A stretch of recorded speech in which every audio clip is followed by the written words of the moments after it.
नमस्कार दोस्तों, आपका स्वागत है हमारे यूट्यूब चैनल टीचर्स फॉरएवर में। आज हम पढ़ेंगे पेपर फर्स्ट का चैप्टर 8 से 15 तक। ये हम इसीलिए जल्दी जल्दी सब पढ़ा रहे हैं क्योंकि टाइम कम है और सिलेबस बहुत ज़्यादा है। इसीलिए हम आज कंप्लीट करेंगे चैप्टर 8 से 15 तक के बहुविकल्पीय प्रश्न पढ़ेंगे। बहुविकल्पीय प्रश्नों में हमने ऑप्शन इसीलिए नहीं दिए हैं क्योंकि ऑप्शन देते टाइम भी आपका बहुत ज़्यादा ख़राब होता और टाइम भी बहुत ज़्यादा लगता है। इसीलिए हमने वन लाइनर क्वेश्चंस उठाए हैं वहाँ से, आपके मॉडल पेपर से, आपकी बुक से और थोड़ा बहुत नेट की मदद से ये सारे क्वेश्चन हमने यहाँ से लिए हैं। तो बिना समय गंवाए हुए स्टार्ट करते हैं। पहला क्वेश्चन है, 1904 में कौन सा अधिनियम बना था? तो ये 1904 में विश्वविद्यालय अधिनियम बना था। नेक्स्ट क्वेश्चन, शिमला कॉन्फ्रेंस कब हुई थी? ये 1902 में हुई थी शिमला कॉन्फ्रेंस। अगला क्वेश्चन है, 1904 के अधिनियम में सीनेट के सदस्यों की न्यूनतम संख्या कितनी निर्धारित की गई थी? तो ये संख्या 50 निर्धारित की गई थी। 50 सदस्य हो सकते थे सीनेट के सदस्यों में। लॉर्ड कर्जन ने अपनी शिक्षा नीति को एक सरकारी प्रस्ताव के रूप में कब प्रकाशित किया? तो ये प्रकाशित किया था 11 मार्च 1904 में। राष्ट्रीय कांग्रेस की स्थापना कब की गई थी? ये आप सब लोगों को पता ही होगा, 1885 में राष्ट्रीय कांग्रेस की स्थापना हुई थी। लॉर्ड कर्जन ने भारत के नए गवर्नर जनरल के रूप में कब पदार्पण किया था? तो ये पदार्पण किया था जनवरी 1898 में। लॉर्ड कर्जन ने एक गुप्त शिक्षा सम्मेलन कब और कहाँ बुलाया? ये गुप्त शिक्षा सम्मेलन 1901 ईस्वी में शिमला के शहर में मिलाया गया था, मतलब शिमला शहर में बुलाया गया था ये गुप्त शिक्षा सम्मेलन, और इसके सभापति लॉर्ड कर्जन थे। लंदन विश्वविद्यालय का पुनर्गठन कब हुआ था? लंदन विश्वविद्यालय का पुनर्गठन 1898 में हुआ था। विश्वविद्यालय आयोग की नियुक्ति कब की गई थी? विश्वविद्यालय आयोग की नियुक्ति 27 जनवरी 1902 को की गई थी।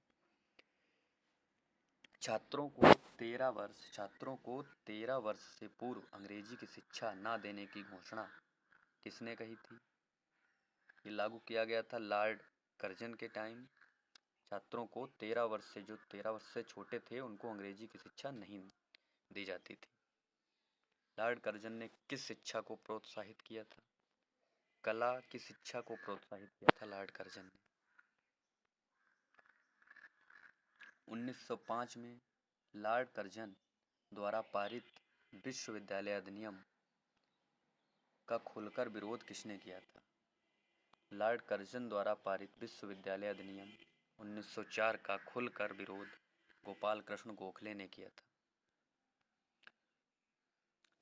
आप लोग सब्सक्राइब नहीं करते हैं, आप लोग वीडियो देख लेते हैं पूरा और कमेंट भी नहीं करते हैं, लाइक भी नहीं करते हैं, केवल वीडियो देख लेते हैं, सब्सक्राइब तो बिल्कुल नहीं करते हैं। अरे हम इतनी मेहनत कर रहे हैं भाई, आप लोगों को फ़ायदा हो रहा है तो आप सब्सक्राइब तो कर ही सकते हैं, लाइक कर सकते हैं। चलिए, अगर आप लोगों को अच्छा लगे लाइक करिए, सब्सक्राइब करिए, अपने दोस्तों के साथ शेयर करिए। आप शेयर करेंगे, लाइक करेंगे तो हमें भी मोटिवेशन मिलेगा कि हम और अच्छा वीडियो बनाएं और मेहनत करें। चलिए, कोई बात नहीं। अगला क्वेश्चन, सैडलर आयोग ने उच्च शिक्षा का आधार किसे बताया? माध्यमिक शिक्षा को उच्च शिक्षा का आधार बताया। 1916 ईस्वी में कलकत्ता विश्वविद्यालय के उपकुलपति सर आशुतोष मुखर्जी ने विश्वविद्यालय में किस नए विभाग की स्थापना की? तो इन्होंने स्नातकोत्तर विभाग की स्थापना की थी सर आशुतोष मुखर्जी ने। सैडलर आयोग किसके नाम पर पड़ा? तो सैडलर आयोग डॉक्टर माइकेल सैडलर के नाम पर पड़ा। सैडलर आयोग की स्थापना कब हुई थी? 1917 ईस्वी में। सैडलर आयोग की प्रतिवेदना की रिपोर्ट कितने भागों में विभाजित है? 13 भागों में विभाजित है। अगला क्वेश्चन, सैडलर आयोग की रिपोर्ट किसे आधार मानकर प्रस्तुत की गई थी? तो ये कोलकाता विश्वविद्यालय को आधार मानकर प्रस्तुत की गई थी। सैडलर आयोग ने किस भाषा को माध्यम बनाकर देश की एक महती आवश्यकता की पूर्ति की थी? तो मातृभाषा को माध्यम बनाकर यह महती आवश्यकता को पूर्ति की गई थी। सैडलर आयोग की संस्तुति किस यूनिवर्सिटी से प्रभावित व प्रेरित है? तो हैल्टन कमीशन ऑफ लंदन यूनिवर्सिटी से यह प्रभावित है।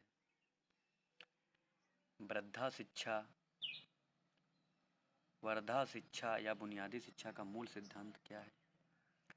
इसमें सभी लोगों को शिक्षा देना व शिक्षा विज्ञान का प्रकाश फैलाना। वृद्धा शिक्षा बुनियादी शिक्षा का मूल सिद्धांत क्या है? इसके सिद्धांत हैं सभी लोगों को शिक्षा प्रदान करना, शिक्षा व विज्ञान का प्रकाश फैलाना। अगला क्वेश्चन, बुनियादी शिक्षा का प्रमुख लक्ष्य क्या था? ये बुनियादी शिक्षा और वर्धा शिक्षा एक ही है। वर्धा शिक्षा का ही नाम बुनियादी शिक्षा है। चलिए अगला क्वेश्चन, बुनियादी शिक्षा का प्रमुख लक्ष्य क्या था? इसका लक्ष्य था जब तक सभी बच्चे 14 वर्ष की आयु पूर्ण नहीं कर लेते तब तक निःशुल्क शिक्षा प्रदान की जाए। इसका लक्ष्य था जब तक सभी बच्चे 14 वर्ष की पूर्ण आयु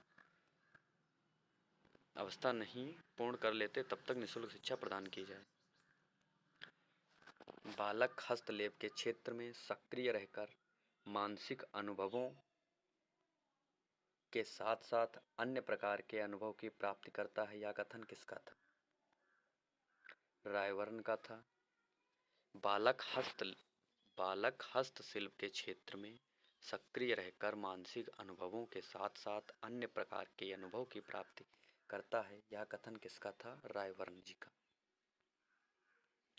सार्जेंट रिपोर्ट किसने और कब तैयार की थी? सार्जेंट रिपोर्ट जॉन सार्जेंट ने 1944 ईस्वी में तैयार की थी। ये चैप्टर वाइज क्वेश्चन है, जिसका चैप्टर आ रहा है। आप देखो सार्जेंट रिपोर्ट चल रहा है चैप्टर। चलिए अगला क्वेश्चन, सार्जेंट रिपोर्ट के अनुसार हाई स्कूल की शिक्षा कितने वर्षों की होनी चाहिए? सार्जेंट के अनुसार हाई स्कूल की शिक्षा 6 वर्षों की होनी चाहिए।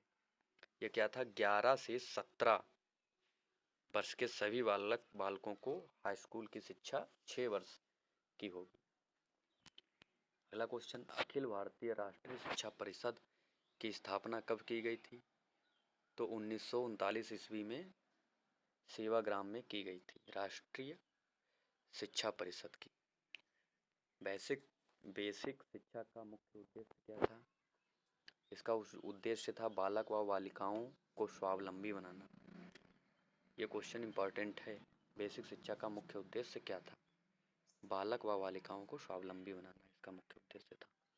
बेसिक शिक्षा बच्चों को, चाहे वे नगरों के या ग्रामों के हों, बेसिक शिक्षा को भारत में इन सब में से सर्वोत्तम एवं स्थायी बातों से जोड़ती है। यह कथन किसका था? महात्मा गांधी जी का था।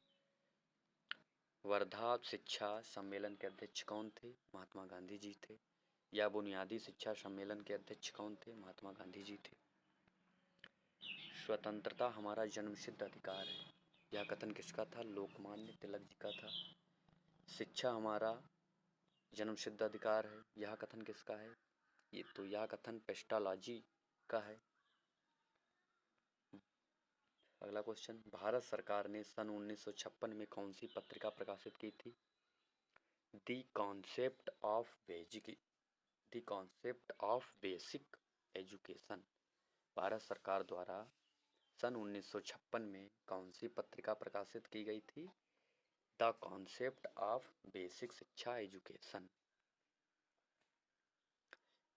अगला क्वेश्चन, पेस्टालॉजी द्वारा किस शिक्षा विधि का विकास किया गया था? अभ्यास एवं आवृत्ति विधि का विकास किया गया था पेस्टालॉजी द्वारा। अपने आप स्वयं करके सीखने का सिद्धांत क्या था?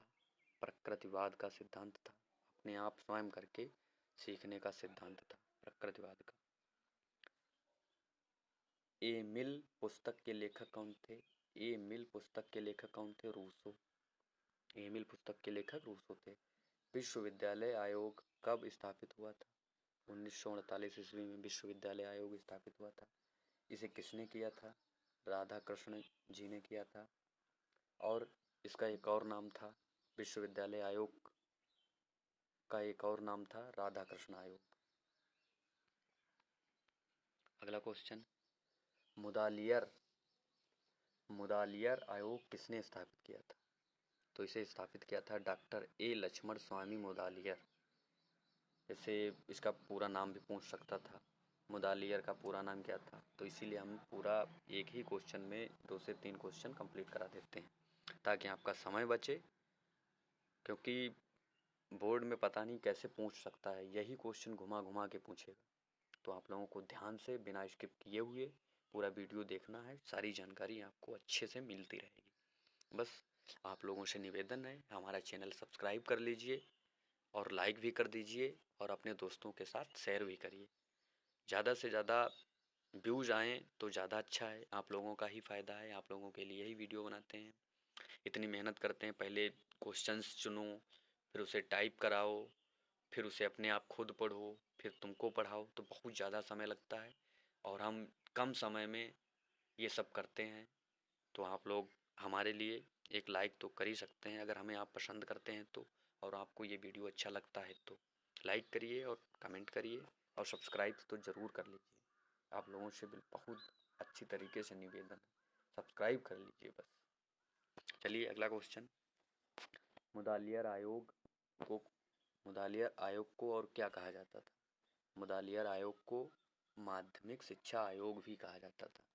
देखिए इनके अलग अलग नाम हैं, एक ही आयोग के अलग अलग नाम हैं, तो थोड़ा ध्यान से पढ़िए। जैसे मुदालियर आयोग क्या था? तो माध्यमिक शिक्षा का आयोग था।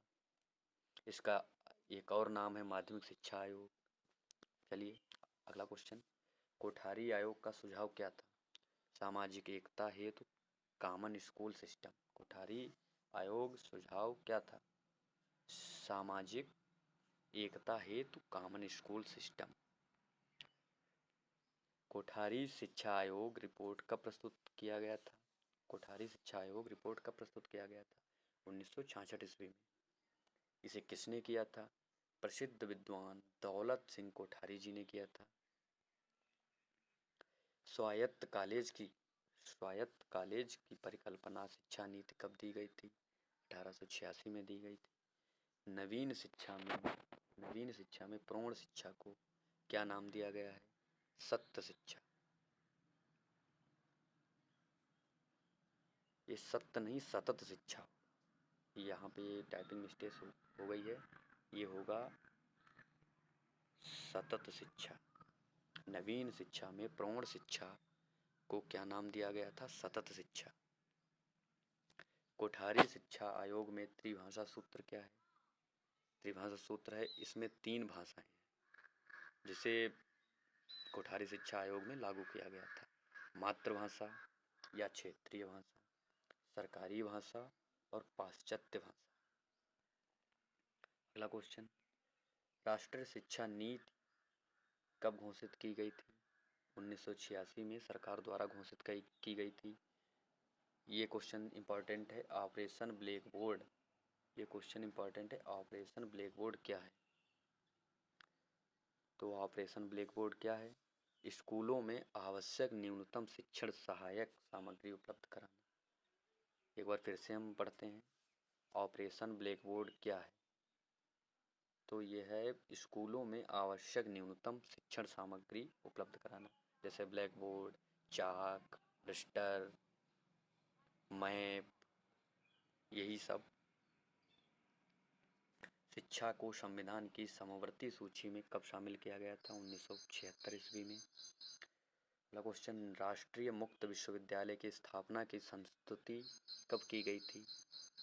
NPI 1986। NPI 1986। NPI का क्या मतलब है? मतलब NPI राष्ट्रीय शिक्षा नीति को ही NPI कहते हैं।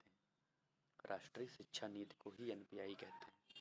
भारत में 10+2+3 शिक्षा संरचना को सर्वप्रथम किस आयोग ने प्रस्तावित किया था? तो इसे प्रस्तावित किया था राधाकृष्ण जी। राधाकृष्ण आयोग द्वारा यह प्रस्तावित किया गया था। 10+2+3 इसका मतलब है हाई स्कूल, इंटरमीडिएट और स्नातक। किस मंत्रालय की पहल पर राष्ट्रीय पाठ्यचर्या या पाठ्यक्रम रूपरेखा 2005 NCF 2005 तैयार किया गया था? मानव संसाधन विकास मंत्रालय द्वारा। राष्ट्रीय पाठ्यक्रम रूपरेखा या पाठ्यचर्या रूपरेखा NCF 2005 कहते हैं उसे। NCF इसका फुल फॉर्म है NCF का। क्वेश्चन क्या है? किस मंत्रालय की पहल द्वारा राष्ट्रीय पाठ्यचर्या रूपरेखा तैयार किया गया था? मानव संसाधन विकास मंत्रालय द्वारा। भाई बहुत मेहनत करता हूँ, प्लीज़ लाइक कर दीजिए और शेयर कर दीजिए अपने दोस्तों के साथ। चलिए अगला क्वेश्चन।